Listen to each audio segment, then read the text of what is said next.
I'm back. I'm a 3D artist. And together with Christina, we are Dada Projects. Dada Projects is a female-founded and female-led 3D motion design studio. We are based in London, but we work with artists, team, and clients globally. We live right at the crossroads of 3D motion and graphic design. But what that really means is we make things move, and hopefully we make them memorable.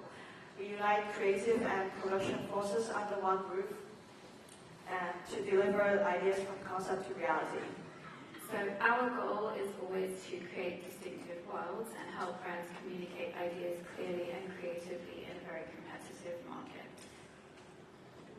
So to do this successfully, we of course rely on Maxon software as a backbone of our productions. When we briefed on this talk, we were asked to showcase how we use Maxon software as part of our everyday work, and particularly how we solve problems that arise during the course of a typical production. We are really happy to showcase a few projects and give you an insight into our process and what you might try in your own practice.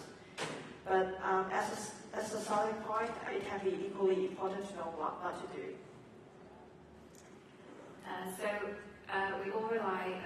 We all work hard to deliver the best quality work at the highest creative levels. And there's always a lot of satisfaction, as I'm sure you guys find, in seeing everything come together after a long production. Even when things go well, it can be a very intense process. So most of our projects actually bring us a lot of joy, but every now and then there's one that comes along that brings chaos and uncertainty. It always starts with really good intentions. You get an email with an exciting brief. It's a client you always wanted to work with, or it's a new opportunity to do something you haven't done before. But of course, there's the wonderful trio of impossible deadlines, moving goalposts, and then of course limited budget, which sometimes can start to diminish your initial enthusiasm, and you get to a point where you'll do anything to make it work and get it done. So for one project, we were at a particularly desperate point, and I sought some divine intervention. Maybe not my proudest moment, but I'm sharing it with you guys. So I'd heard about Etsy witches bringing good weather on wedding days and new job opportunities, so I decided to hire one. And my wish was really simple and positive. We were at a crossroads in the project, and we had a problem that had two outcomes. We made a proposal, and if that proposal was accepted, we would be able to push through and get working towards the delivery. If it wasn't, we would have to go back and rework a ton of our visuals, which we really did not want to do. So I asked the witch to help redirect the odds in our favor, just gently nudge things along. For our proposal to be accepted, and then following that, our team would be able to seamlessly work through all the remaining tasks, and of course feel unburdened by the pressure of the project and deliver remaining work on time, so nothing big. In 24 hours, surprisingly, I had my spell, which was a focus ritual, and which had assembled specific items on an altar to, quote, anchor my intention and channel supportive energy. So the following items, in case you want to try this yourself, were clear quartz, which was to amplify intentions and ensure smooth execution. Citrine, which attracts success, positive outcomes, and abundance. A white candle, which brings clarity, peace, and ensures everything runs without error. A small piece of paper with success written on it, which manifests smooth and seamless progress. Some rosemary for mental clarity and focus. And finally, green aventurine, which is supposed to bring growth, prosperity, and smooth collaboration. So I was also given a list of signs that would indicate if the spell had worked or not, and I was so convinced that I decided to spend the rest of my weekend at peace, knowing that it would all work out. But got into the office on Monday, had a meeting, and despite all the best intentions and good vibes from the universe, our client preferences won, and we left the meeting feeling deflated. Shockingly, I could not believe that this hadn't worked. And what I wondered, was it because I had picked the wrong witch, or perhaps the spell casting was on sale and I had a cheap option.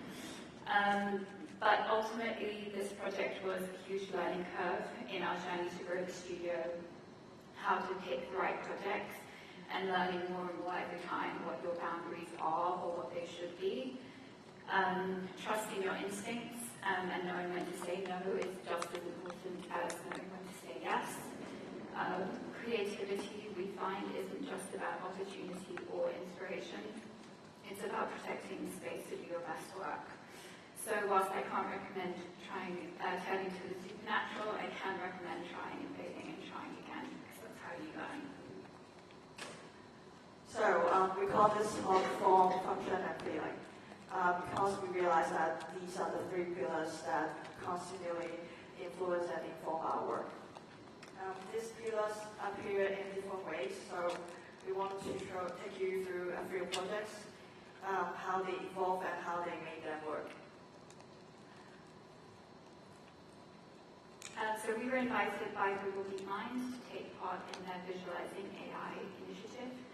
And this was a series that ran over a couple of years where different artists and studios were asked to help contribute to a library of visuals that would explore what different facets of AI could look like. And this is actually one of our favorite and maybe our most popular projects. You can find that it appears on mood boards and briefs for people who would like to work with us. So here we're thinking about form. What does AI look like if we can define a look?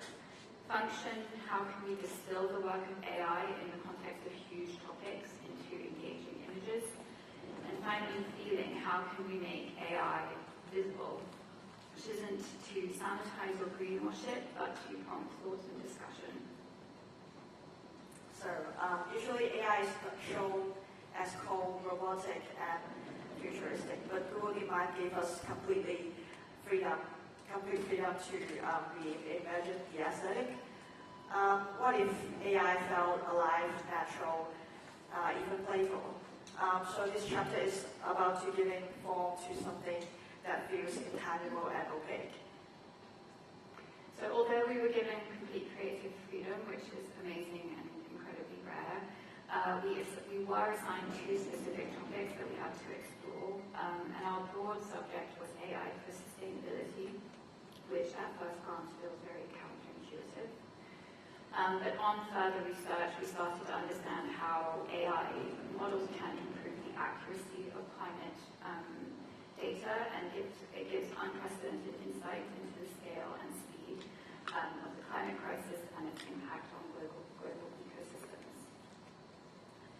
So via Google, we were given insights from researchers who were actually using the AI models in their work. So although the work was a creative visualization, it was grounded in scientific reality. We chose to focus on the Barcelona estuary on the northwest coast of Madagascar, which you can see here. It's one of the fastest moving coastlines in the world. So we used a plugin called DEM to extract geographic coordinates from sources like Google Maps and import them directly into Cinema.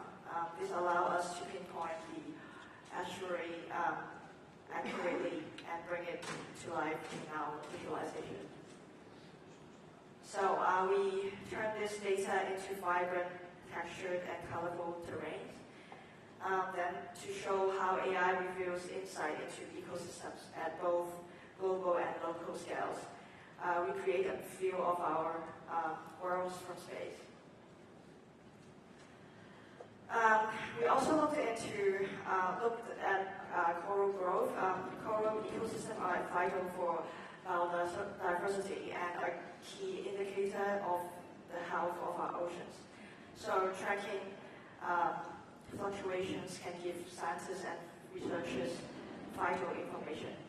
At the start of every project, we build a library of assets to construct our scenes and from the ground up. Here you can see the variety of micro corals we created using Cinema.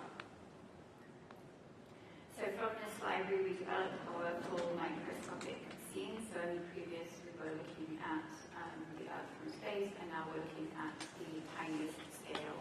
And it was really important to us to be able to look deep into the ecosystem and show this range of unique perspectives that AI can help us understand. And we looked at organic matter resembling coral reefs, scaling macro crops of reef structures to individual polyps. These tests then helped us to create a comparison of how AI can shift our perspectives and deepen our understanding of the impacts of the climate crisis, both globally and locally. And as I said, we really wanted to give people, use AI to give people a new perspective on how we view this topic. We also researched and developed different methods in order to visualize this ecosystem. And we end up showcasing factors like erosion, weather patterns, and temperatures, and presenting them in an abstract way, as you can see here.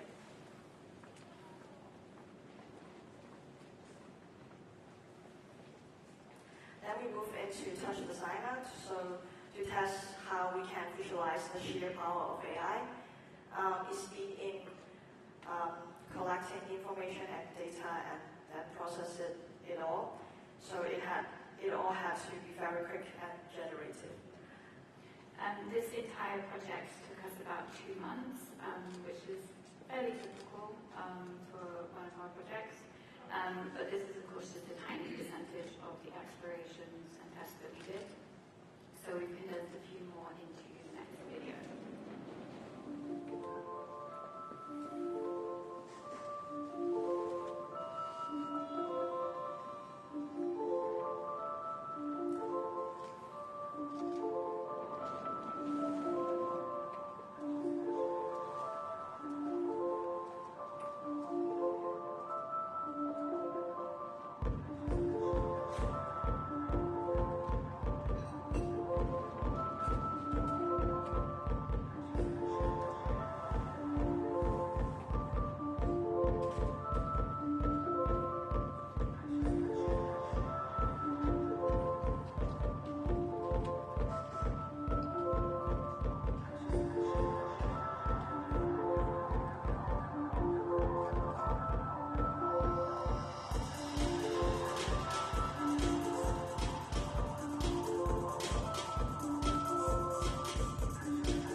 Feeling is always really important in beauty campaigns because as much as you're selling a product, you're also trying to sell how that product will make someone feel when they use it. But in this particular project, function became an equally important consideration here.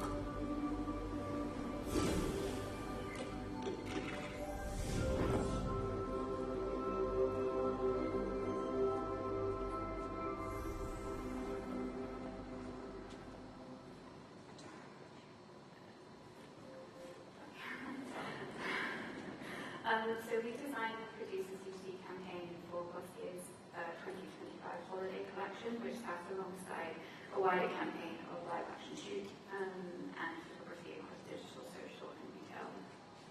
So as part of the original brief, the client had developed a full vision of the campaign in AI. So at first we were really worried that our scope and our creativity would be quite limited, or that there would somehow always be this big disconnect between what they had envisioned for themselves and what we were able to make.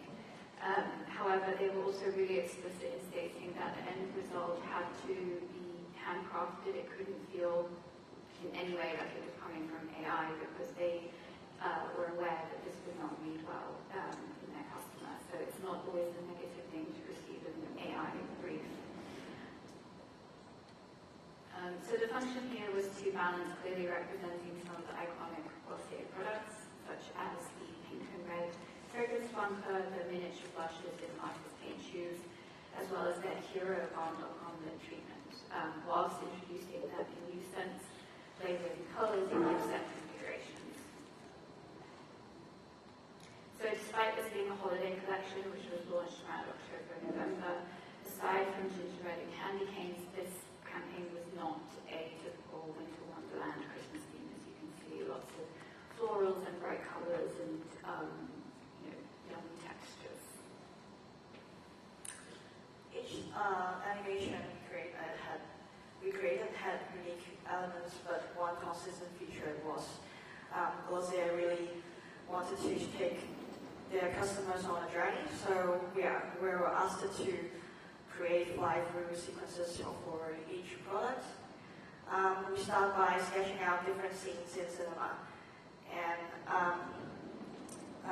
zooming into packages to indicate the audience there's like different experience when they think outside of the box as tagline.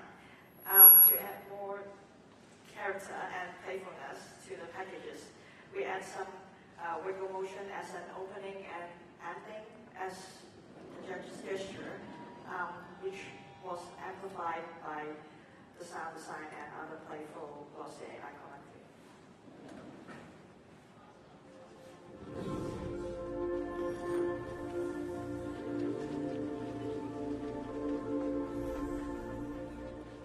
So we ended up making one still and one animation per product or gift set. This was a travel set of 4 Glossier perfumes and 15 ml size glass vials. There were 2 really big challenges for this particular animation. From a marketing point of view, we had to really reinforce the connection between the files, the travel size files that were included in the set, and the full-size photo that the customer really felt familiar with. So we took a lot of time to design and time the transition.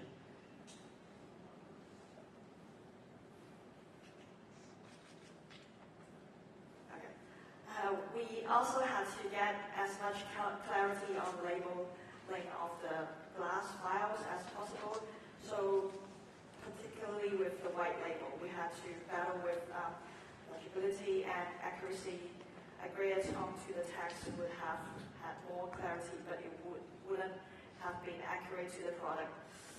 So we experienced with custom AOV separating the text from the glass.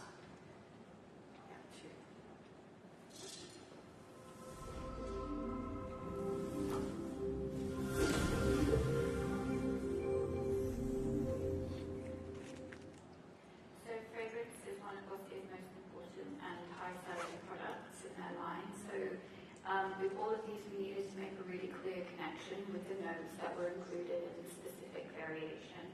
So in addition to mini travel kit that we showed earlier, we also had 2 of these gift sets. And we had to work a lot with fruits and flowers and other scent notes to make it clear what fragrance was being illustrated.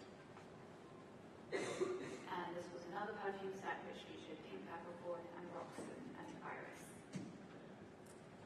We developed a few different flower designs. It was really about clearly indicating the fragrance notes, but also using petal and growth animations to build an immersive journey.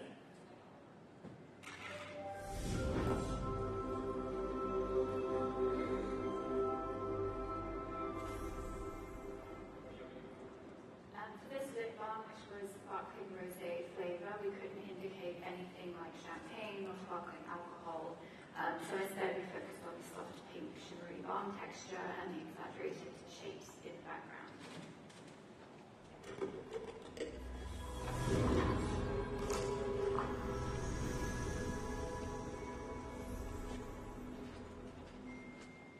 Cloud Paint is a liquid blush, which is another signature product, and it's housed in these miniature tubes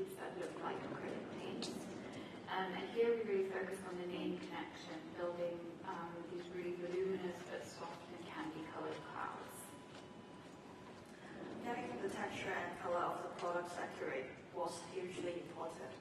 Accuracy of colors and texture like matte, shimmering, and glossy, but also feeling appealing and inviting. Getting the cloud paint right was a big challenge too. It is a big visual reference for the brand, so our free version had to have the same feeling, color and volume. We didn't used to get to use this Easter egg in the end, but the smiley wave is used a lot in Glossier branding, so we initially planned to build this into the cloud and here how we did it. So we directly import the Illustrator file to get the extruded graphic and make it as a child of volume builder and play around with random view. Yeah. So our next two projects are examples that we categorize as leading with feeling.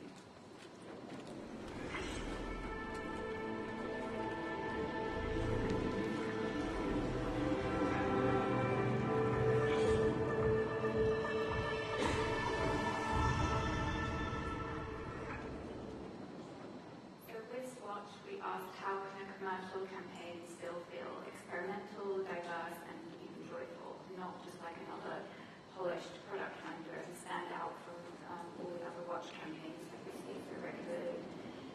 Together with Mox in London, we created this CGI campaign featuring jellyfish, and we placed them alongside the watches in a surreal underwater world which is filled with bubbles and refractions.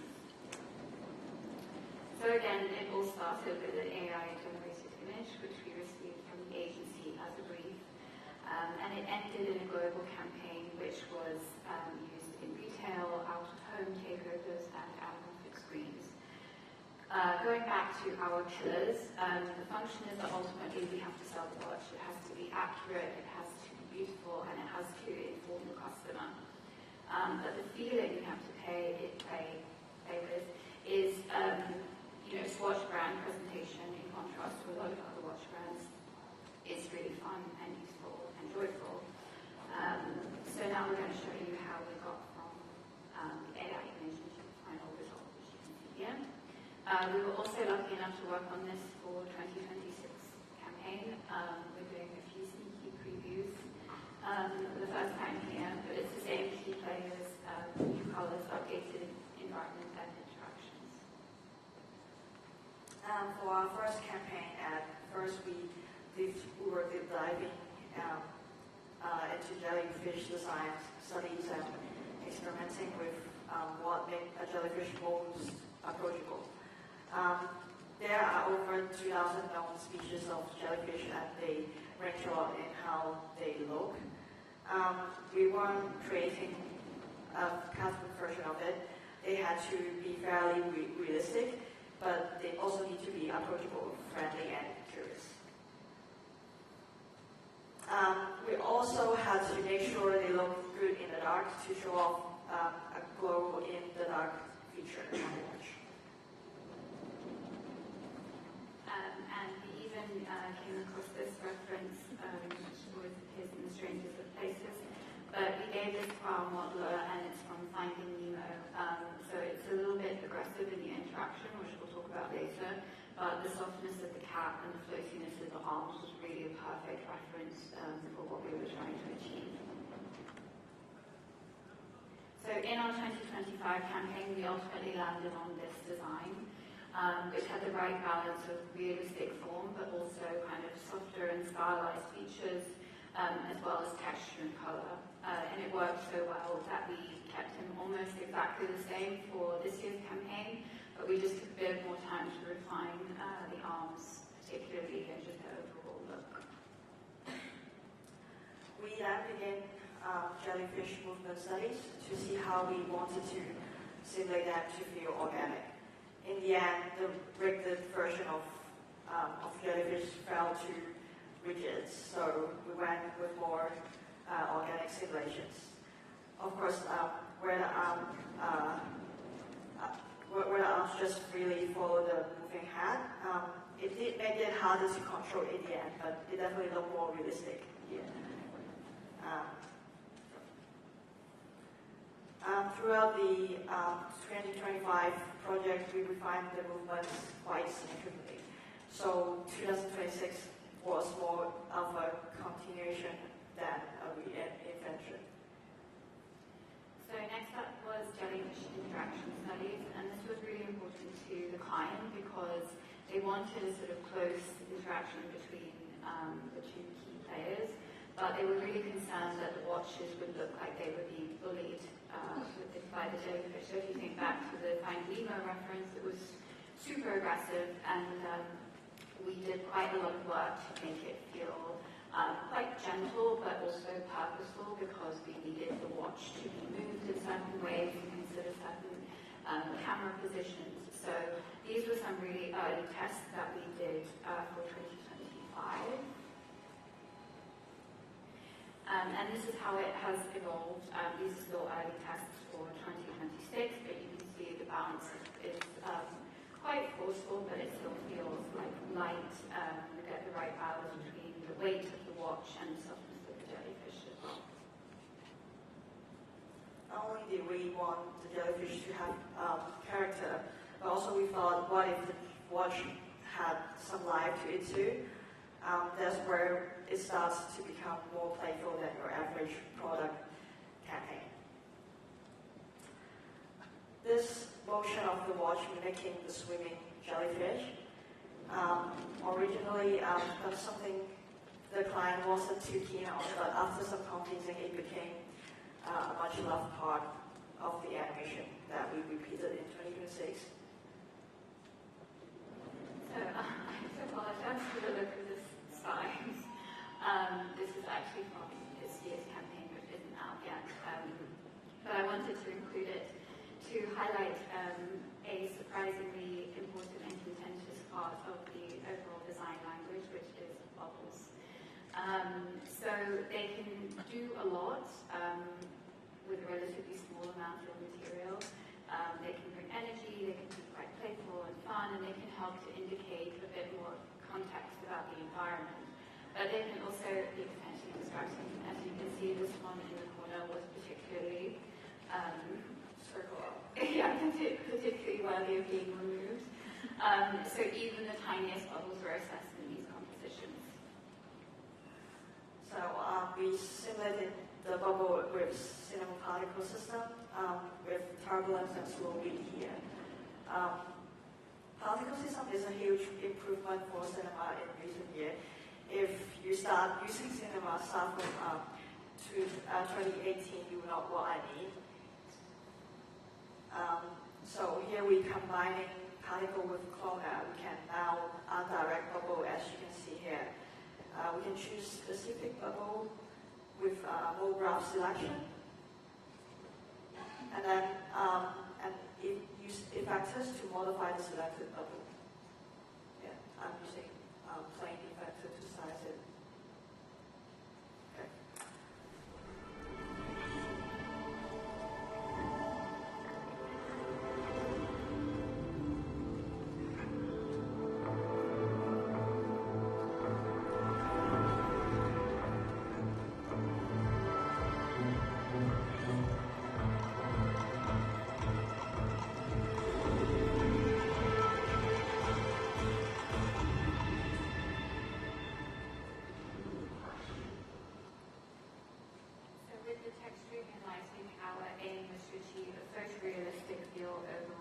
But we also wanted to keep some of the jellyfish texture and movement and the watch simulations still a little surreal. And this was what you've seen as one of the many films we developed with a group animation featuring all of the colours for 2025.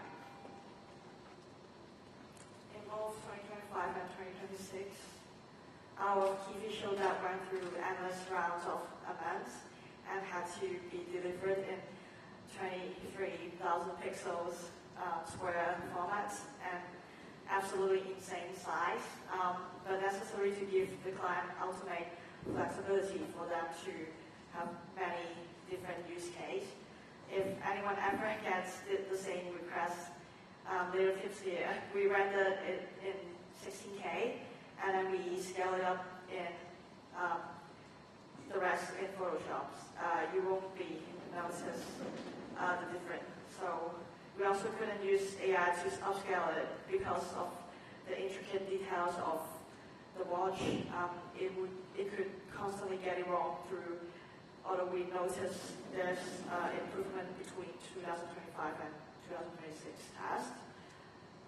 So many lights created in the scene.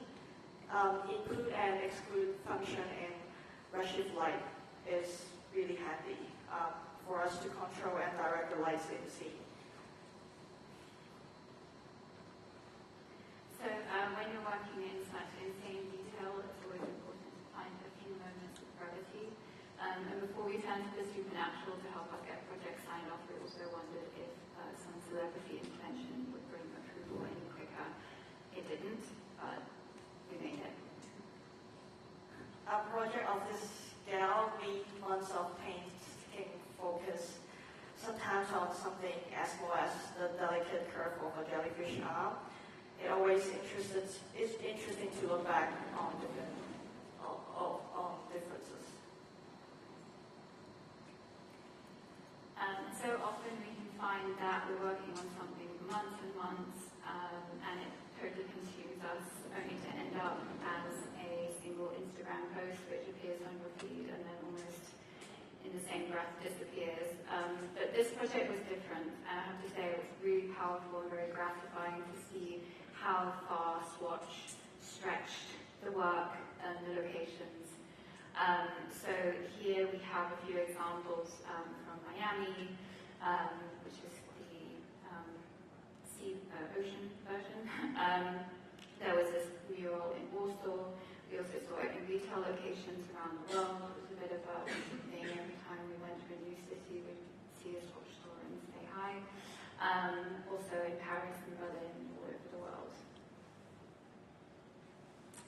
As part of the campaign, we also worked on 2 anamorphic screens, one in New York Times Square and one in Hong Kong on the right-hand side.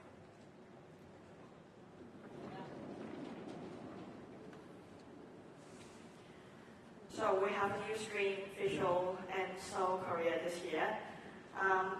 We are not going to do a full tutorial here because there's already lots of tutorial teaching you how to set up an anamorphic screen. But what we want to show you here is this is a special screen compared to a regular screen in the corner.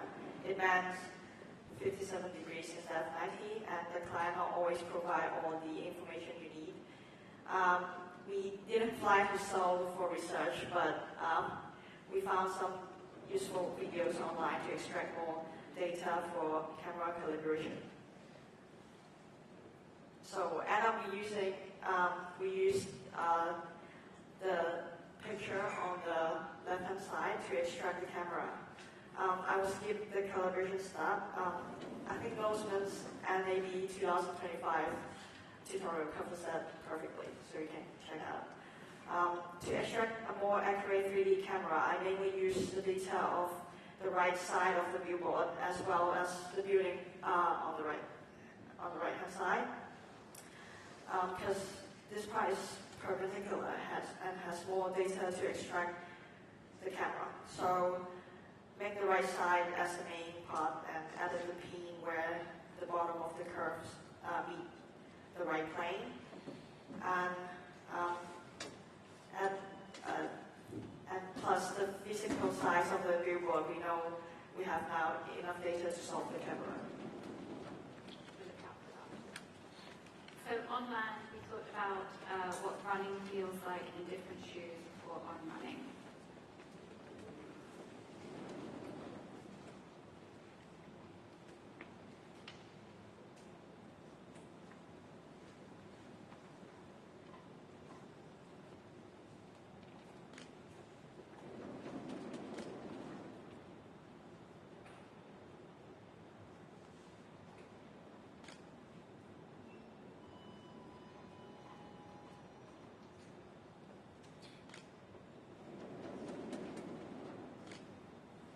So we worked with On Running on a series of immersive videos for an event called TRE, which is the running event.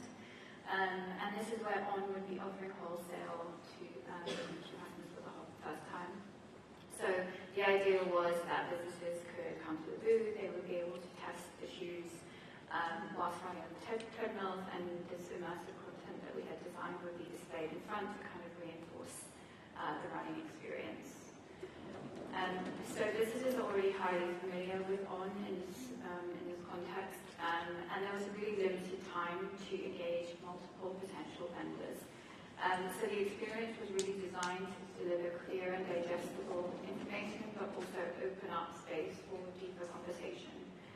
We developed 5 animations in total, and each was highlighting a specific shoe, which was a combination of new models and updates to existing ones, and to highlight their unique features.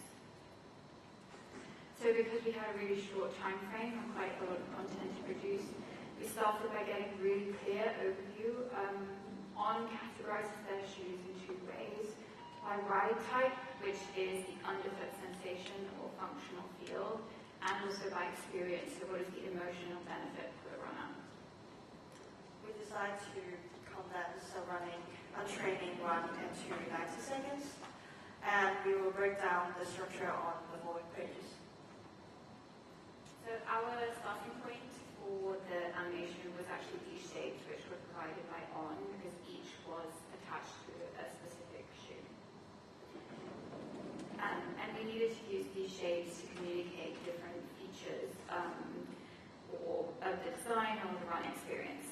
So we stacked, we multiplied, we squished, and we stretched the shapes, and this would give us a library of different expressions. We adapt those shapes to become tunnels. This was to help the experience feel more immersive and could also be used at different places for shoes that suit for sprinting versus shoe for long distances. So after the paced run segment through the tunnel, we used this section, which we call technical drawings, and this was part of the warm down sequence.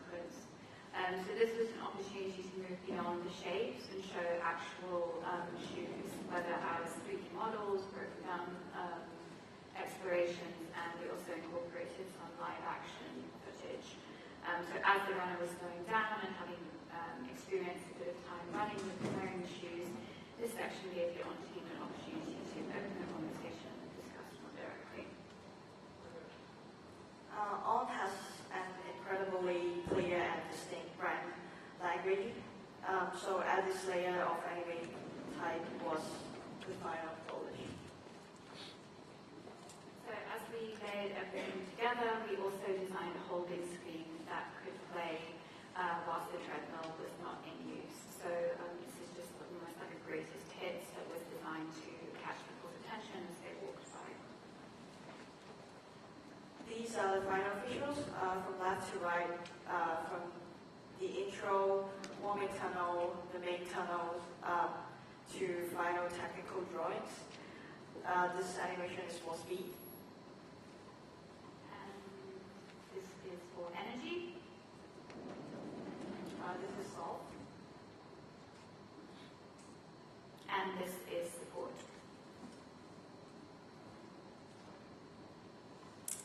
It is easy for beginner 3D artists or artists to think every project demands crazy animation and intense simulation. But for this project, we lean to simplicity. By creatively combining cinema deformers, we found a way to showcase the shoe's technical features while perfectly capturing the runner's physical experience. So here we use FFD to elongate the specific model so it looks fast.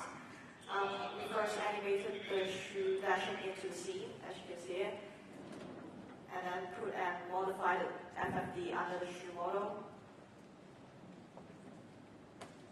Then the modified FFD will stretch the meshes and create that effects.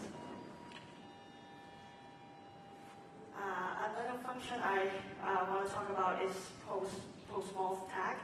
Here we create an elastic motion of the sole to show the support feature. First, we select the points we want to move and put the post-morph on the tag on the shoe and edit the default pose and animate the string, and you have it. One thing I really like about post-morph tag is you can push the parameter really high up, and Cinema would extend the effect automatically to let you have more exaggerated look. As you can see here, I crank up the strength to 240 something, and it worked perfectly. Okay.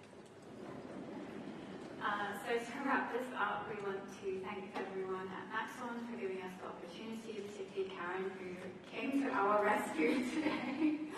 And we also want to thank all of you for coming. We really appreciate you giving us your time. And we also hope that you enjoyed this glimpse into our world and feel inspired to try something new or look back on something old in a new way. So a final lesson that we leave you with is that women dominate design schools, but only 38% of creative directors are women. We're really lucky to have worked with many of them and look forward to working with many more. So what we always like to do at end of talks is shout out and celebrate a few here, and then you can also check them out.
To scan this QR code, there's a chance to win a Maxon 1 license, as well as the project files from the Maxon team.